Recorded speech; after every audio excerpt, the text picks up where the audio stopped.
Chapter 1, Section 4, Question 1. It has a note that says, learn how to use your calculator now.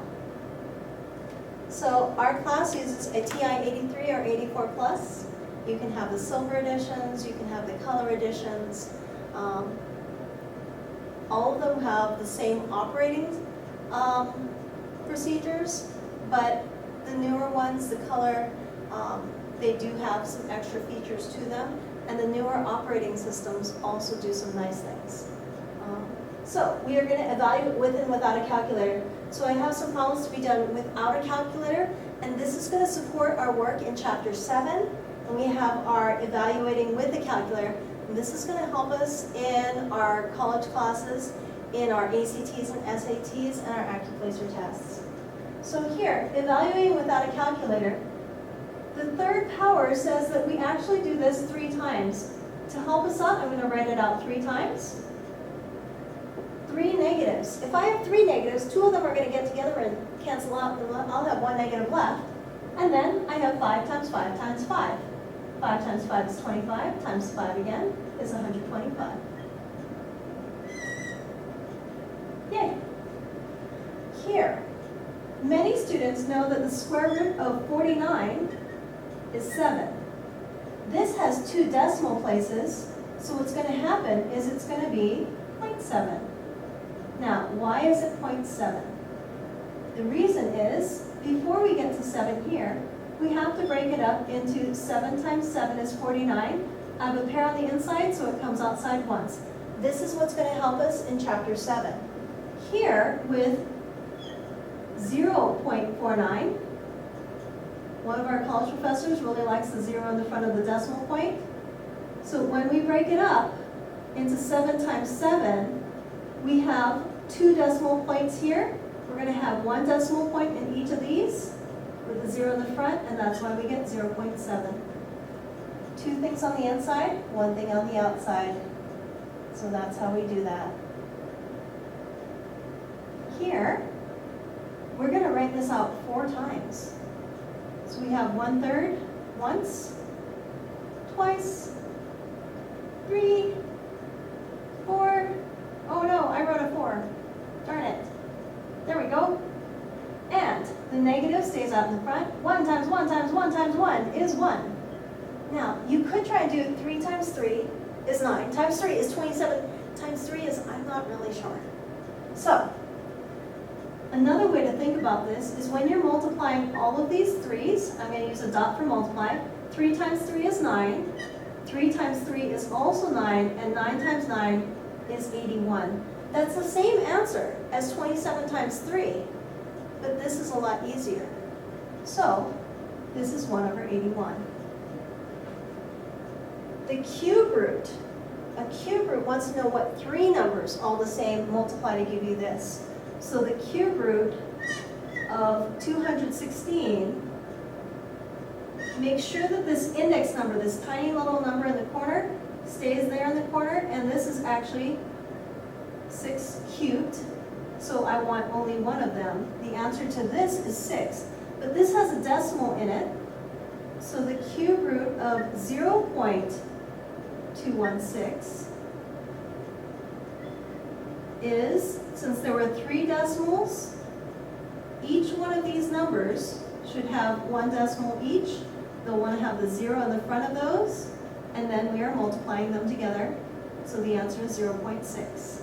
There's this negative in the front, so that drops down, and we get negative 0.6. Are they always going to be negative? Of course not. They just happen to be negative here in this example. Ta-da. Now, if you want to review the numbers that you're going to be typing into the calculator, those are written on the lecture notes. What we're going to do is we're going to hit math, and then the 4th one down is a cube root, and put in 42.5. If you have a beginning parentheses, it's polite to put in end parentheses. I have a newer operating system, so everything is underneath, and it looks exactly like this. I can hit enter, and it gives me a really long decimal, 3.489766602 But it says round answers to the nearest hundredth. 100 is 100. It has 2 zeros, so hundredth is 2 after the decimal point. So it's right here. And what we're going to do is we're going to look at the number next to it and see if it will round it up or leave it alone. So a 9 is big enough that that's going to make this into 3 point, instead of 48, 3.49. Here, you're going to put in 5, which is the index number, math. The fifth one down has a little x, and it's going to suck that little 5 up into the corner because I have a newer operating system. Otherwise, the older operating systems will not do that. I'm going to try and put in this fraction.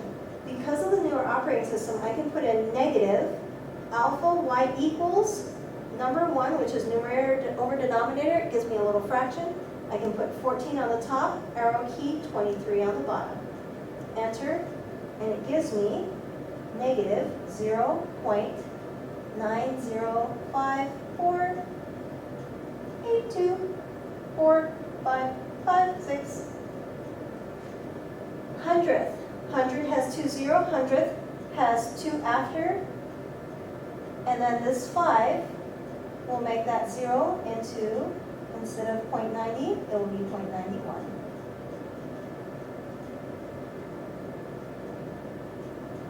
Here, with the newer operating system, this is a trap.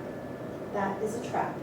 With the older operating system, it won't matter. But with the newer operating system, they've made a mistake where this negative goes from the front up into the index number, and that is wrong. So for those of you who have the newer calculators, I want you to put a parentheses here to separate those. So we're going to put negative parentheses for math 5, and then we're going to put in 5 over 7. Now, if I start off with the 5 and I say, oh, I forgot to make it into a fraction, after I put in the 5, I can do the alpha y equals numerator over denominator, and it'll put it on the top, and I just have to put the 7 on the bottom. It is polite to go to the end and put an end parentheses on it. And you should get negative 0.91932275152.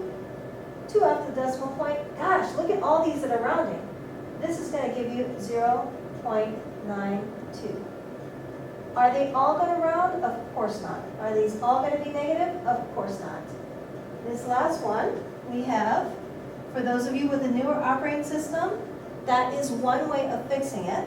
Negative parentheses, 6 math, the fifth one down, 79 on the inside, and end parentheses is polite. And it gives us negative 2.0714343889. That's supposed to be a 0. And here, this 1 does not round it, so the 0.07 stays a 0.07. Some people say round down or round up, and so they actually make the 7 into a 6. That is not correct. So you either leave this alone or you make it go up by 1. Do be very careful, because in the event that you had something like this, and this was a 4 here, you would actually, to make it to the hundredths, have to have a 0.90. So you'd have to have the 2 decimal places to make it to the hundredths. Chapter 1, Section 4, Question 2, Evaluating with Exponents. I'm going to give you a fraction and a decimal, and I want you to square it, have a negative squared, a cube, and a negative cubed. So, for the x squared, I'm going to take the number 2/3 and square it. You could write it out twice, but let's see if we can do it without. 2 squared is 4, over 3 squared is 9. Done. A negative x squared. So there's a negative, and then the parentheses, and 2/3 squared. We already know that 2/3 squared is 4/9. There is a negative in front of it. It is negative 4/9. X cubed. We're going to have 2 over 3 cubed. If you need to write it out 3 times, please do so. But 2 cubed, 2 times 2 times 2. That's 2, 4, 8. 3 cubed, that's 3 times 3 times 3, 3, 9, 27. And negative x cubed, plugging it in. We already know that this is 8 over 27, so this makes it negative 8 over 27. Now the decimals. Notice that this one has a negative and that has a positive, that has a fraction, this has a decimal. I'm trying to show you all the different options. So x squared, we're going to have negative 0.6 squared. We might want to write this out twice. Negative 0.6 times negative 0.6. Negative times negative is a positive, and 0.6 times 0.6. We're multiplying decimals. 6 times 6 is 36. There's 1, 2 decimals in the question, so there's 1, 2 decimals in the answer, and it is polite to put a 0 in the front, so 0.36. And we did say that that was going to be positive. A negative x squared, negative in front of the parentheses, negative 0.6 squared. So the only difference here is that I have an extra negative. So now that I have 3 negatives, I'm going to have a negative. But the answer itself is going to still be 0.36. But this time it's negative because there's 1 extra negative. X cubed.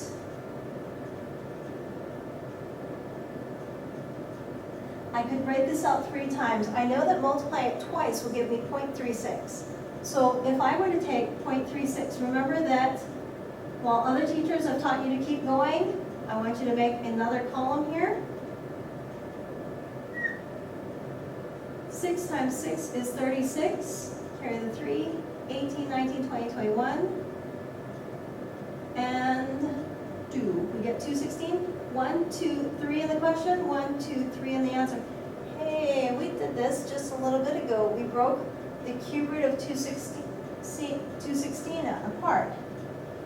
So here, 3 negatives is going to give me a negative 0.216. And negative x cubed will give you a negative in front of this. And this negative will cancel. Now, these negatives don't cancel because exponents have to go before multiplication.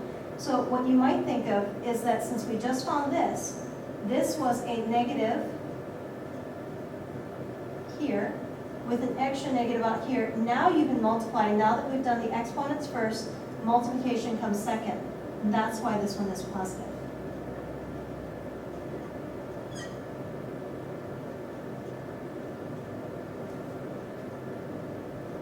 Chapter 1, Section 4, Question 3, Order of Operations. We've covered order of operations already in previous math classes and also previously in this chapter where we were using GEMDAS, which is groups, exponents, multiplication, division from left to right, and addition, subtraction from left to right. Fractions and decimals are fair game for your answer. So here, as we look at this, I want to look at the numerator and the denominator separately. But I do want to make sure that each step is equivalent to the original question. So even though I want to look just at the numerator, which is the top, I want to make sure that the bottom is still with me. I'm going to first look for groups. I see a grouping symbol here. The square root of 9 is 3. I see another grouping symbol here. I have the absolute value of negative 2, which is positive 2. And then I have it times by 3. I don't see any grouping symbols down here, so I'm going to copy all of this. And some students do not want to write all this down, so they end up skipping steps and things come out wrong. This is equivalent to this, and I have done the grouping step. I'm going to check for the exponent step, and there are no exponents here, so I'm going to continue on. I want to look at multiplication and division going from left to right. This is subtraction. So I'm going to leave the 3 and the minus there. But multiplication from left to right, 2 times 3 gives me 6. Multiplication and division going from left to right. This is a trap because the students who learn to multiply first and divide second are going to get the answer 1. But those of us who are doing it from left to right, 20 divided by 4 is 5, times 5 is 25. I'm going to shorten this vinculum. Last but not least, I have addition subtraction. 3 minus 6 is negative 3 over 25 plus 7 is 32. I'm going to double check to see if I can reduce that, and I can't. So that is our answer. Now, normally we would actually walk down the page and then walk down another column and work down a third column, but because there wasn't much room on the board, I worked across. But I did make sure that there was a definite break in between each of my steps, and each step is equal to the one before or after, and the answer came out as a fraction. I would not suggest making that into a decimal. Chapter 1, Section 4, Question 4. Plug and then do the order of operations. So we're going to evaluate each expression for the given values. We're going to use our order of operations. That's our GEMDAS. Groups, exponents, multiplication and division from left to right, addition, subtraction from left to right. Fractions and decimals are fair game for our answer. For part A, move it over here. I have, you might recognize this as part of a formula we'll be using in chapter 8. We're going to plug in negative 5. Notice I didn't actually write positive 5. Many students are going to skip that step, but the first step is to actually plug in the numbers. So this is negative b, this is negative 5, minus the square root. When I plug in that b is negative 5 and then I square it, if I just put a square there, that is wrong, because the squared will only apply to the 5, but not the negative. I need to use a parentheses in this case. Minus 4 times a times c. A is the number negative 2. C is the number 3. Over 2a. So a is the number negative 2. This is the plug step. Now, we need to look at our groups. We can leave this later for multiplication. This is a group. Now, we might need to make this into a few different steps, and some people might not have to.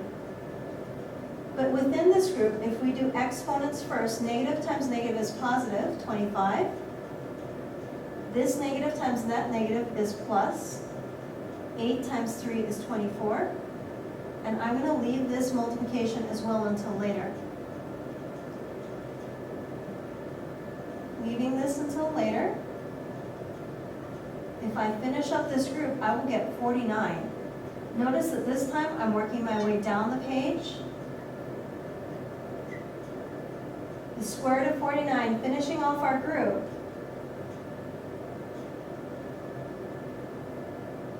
is 7. Now, we can then make an arrow coming up to the next column, and we're going to work down the second column. Multiplication is going to come next because, again, we don't have any exponents. Multiplication and division from left to right. Negative times negative is positive 5 minus 7 over 2 times negative 2 is negative 4. Addition and subtraction last. 5 minus 7 is negative 2 over negative 4. And then we always check, can we reduce that fraction? A negative and a negative is positive, and 2/4 gives me 1/2 for our final answer. At this level of math, you are expected that if you can reduce, that you'll be able to reduce.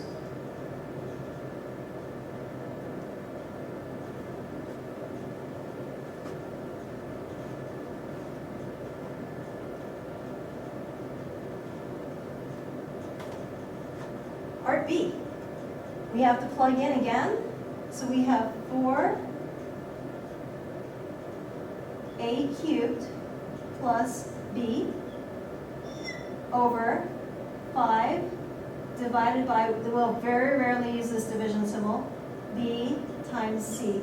Notice that I just left little parentheses there. Those are landing pads for me to put in my numbers. So a is negative 2, it goes here. B is negative 5 and goes in these two places here. And C is 3 and just goes in this last spot here. That is plugging in. That is a really useful skill. to have because this is the answer, it's just not simplified yet. So we actually have a group, the numerator and the denominator are actually groups, and we're going to have to work on those. We're going to look at the exponents. I do have an exponent, which we'll have to do first. -2 times -2 times -2. 3 negatives will make that negative, so we'll get 4 times -8 plus -5. And I'm not going to do anything down here because I just am doing my exponents. Next, multiplication and division going from left to right. This is a multiplication which gives us -32. This is a multiplication which gives us -5. This is a multiplication and division problem. Remember, you don't do multiplication first and division second. You do it from left to right. So 5 divided by -5 is -1 times 3 is -3. Coming up to the next column, because we're working down, go to the next column and working down. We're doing our addition subtraction from left to right. That will give us -37 over -3. The negative and the negative will make that a positive because we always check to see, can we reduce our fractions? Now, you'll notice that I left that as an improper fraction. Many students do not consider this to be reduced because they want to make it into a mixed number. As long as you can successfully make it into a mixed number, that will often work, but it will not work for chapter 3 when we're dealing with slopes. And at this point, this is the correct answer. You're going to find that if you were, for example, in the college class, graphing something, then it's hard to graph 37/3, but it might be easier to graph 12 1/3 on a number line. So 37 over 3 is perfectly fine here. Chapter 1, section 4, question 5, type 1 of 2. We're giving you a whole bunch of English and words in math. All right, you're going to write an algebraic expression. 3 is subtracted from y. This phrase is famous in math. Subtracted from, less than, fewer than, more than. All those tell you to switch the order on those. So when they say 3 is subtracted from y, if I were to say 3 is subtracted from 5, you would know that 3 being subtracted from 5 would leave you with 2. But the way you do that is not 3 minus 5, you would do 5 minus 3 to get 2. So when you have 3 is subtracted from y, you're going to write y minus 3. 3 is subtracted from y. This phrase switches the order. That is something that students at this school are very good at. This difference, this is a difference, it's been subtracted. This difference is divided by twice x. Twice is a very famous phrase. It means times it by 2. So that means twice x, 2 times x. This quotient, this is a quotient. Quotient meaning that thing that was divided. This quotient is then squared.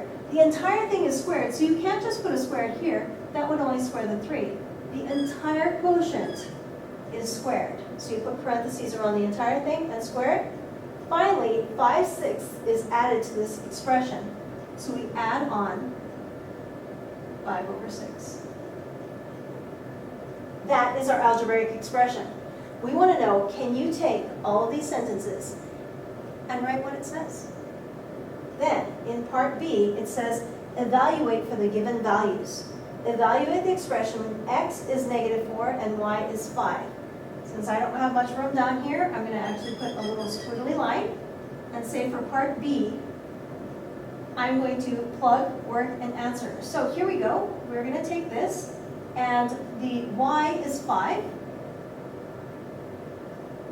and 2 times the x, which is -4. The whole thing got squared, and we add on 5 over 6. Parentheses first. 5 minus 3 is 2. 2 times -4 is -8. Still being squared, and still has an add 5 over 6. Remember, every line should be equal to line above and below it. Now, before I do this, I see that I can reduce, and that's going to make my life a little bit easier. So I'm going to reduce this, and I'm going to get this to be -1/4. Notice that I moved the negative out front, because normally it goes on the front or on the top, but not usually on the bottom. And we were squaring things earlier, so negative times negative is positive, 1 times 1 is 1, 4 times 4 is 16, plus 5 over 6. We have to find the least common multiple. 6 does not go nicely into 16.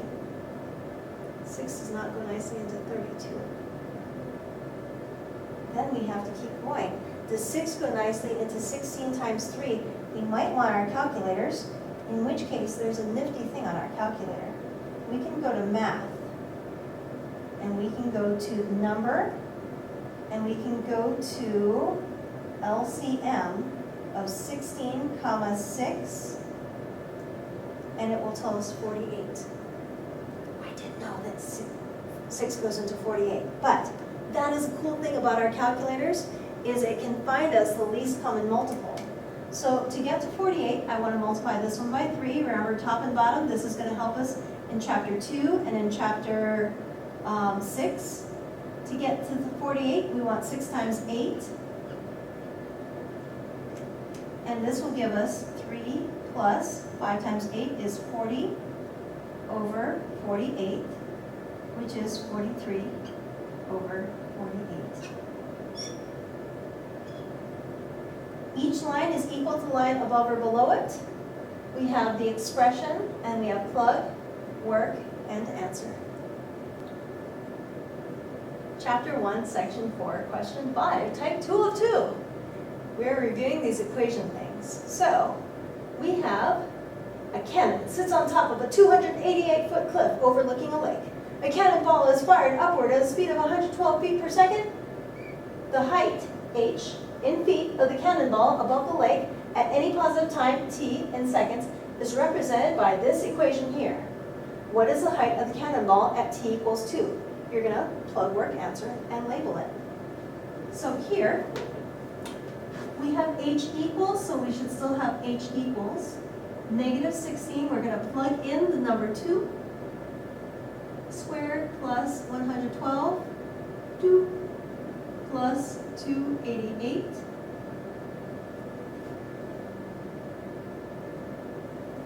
We could do plug, work, and answer.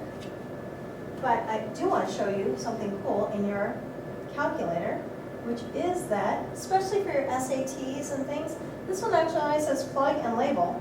I'm going to type in this entire expression here, not the h equals. There's a negative sign down here, and if you use the minus sign, it's not going to work. So negative 16 parentheses 2 parentheses squared plus 112 parentheses 2 plus 288, enter, gives me 448. Now, it does say the label, and the label for h is in feet. So it is 448 feet above. What is the height of the cannonball at t equals 6? I'm going to do the same thing, but instead of plugging in 2, I'm going to plug in 6. Oops, plugging in 6.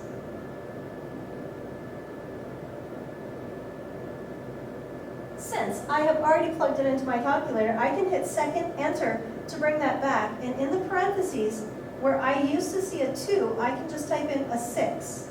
I don't want to delete it and type in a 6. I just want to type over where the old 2 was. And now it says 384.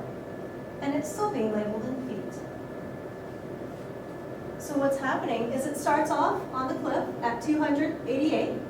It goes up, and 2 seconds later, it's going to be at 448. It may even go higher, and then as it's coming down, at 6 seconds, it's 384 feet.